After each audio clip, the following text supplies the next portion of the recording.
Bismillahirrahmanirrahim.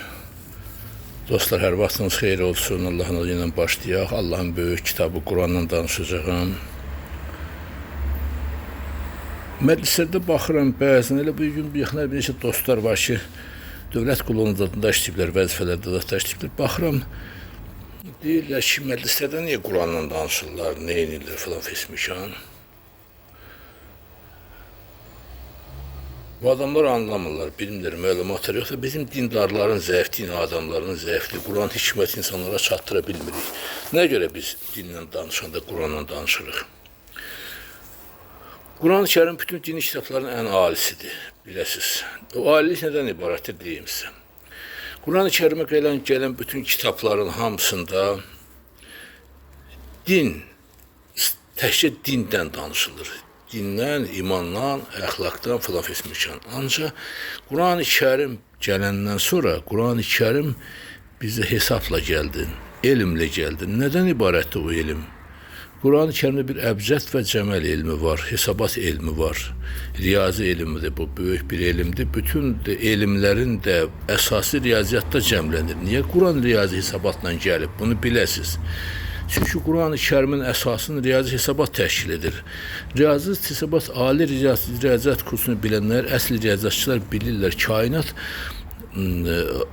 matrisalarla qurulmuş algoritmlərlə idarə olunan bir sistemin içərisindədir.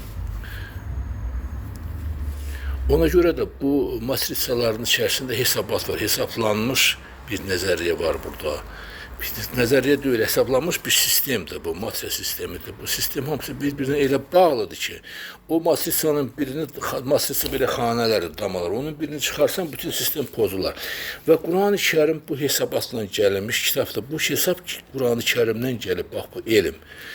Nədən ibarətdir bu? Quran-ı Kərimdə hər bir hərfin özünün elmi çəkisi var. Yəni, rəqəmlə hesabatı var.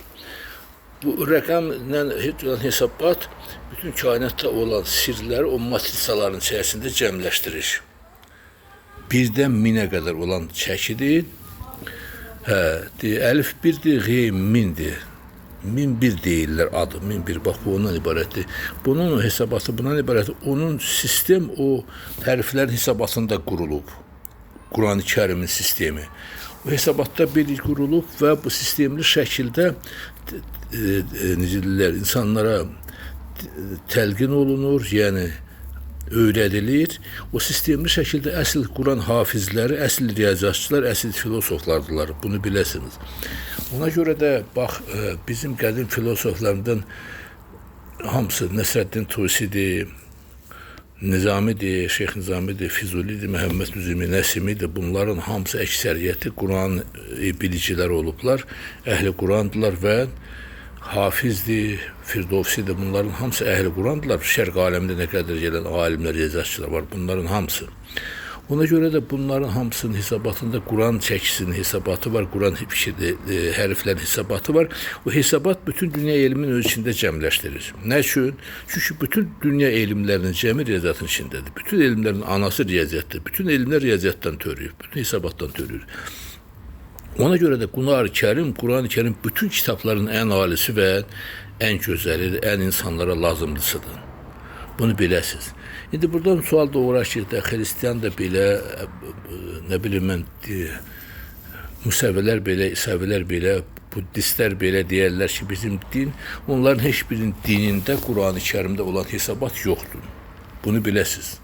Quran-ı Kərim hesabatla gəlmiş, kitabla, hesabla, elmlə gəlmiş bir kitabdır.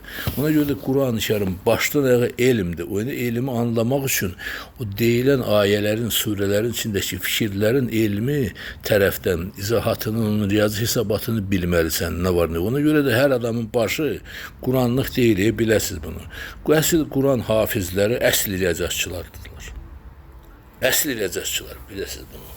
Ona görə həm özündə, həm dini, əxlaqi elmi cəmləşdirir Quran-ı Kərim, həm də bütün dünyəvi elmləri Quran-ı Kərim özündə cəmləşdirir və bunun da hikmətini hər din adamı, hər molla anlaya bilməz.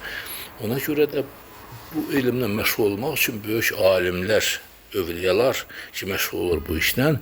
Onların da baxırsan ki, bəzən onların bu dini qaydlar, şəriət kitabları, zatları var, hesabatları var. Orada baxsan müəyyən səhvlərə yol veriblər.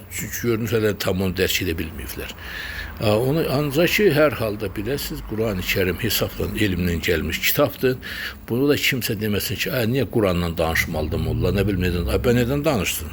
Quran əxlaq kitabıdır, əxlaqımızın normalarının bütün münasibətlərini orada göstərir. Həyatdakı hər bir insanın, hər cür insana qarşı münasibətinin, davranışının izahı var orada, nümunə var.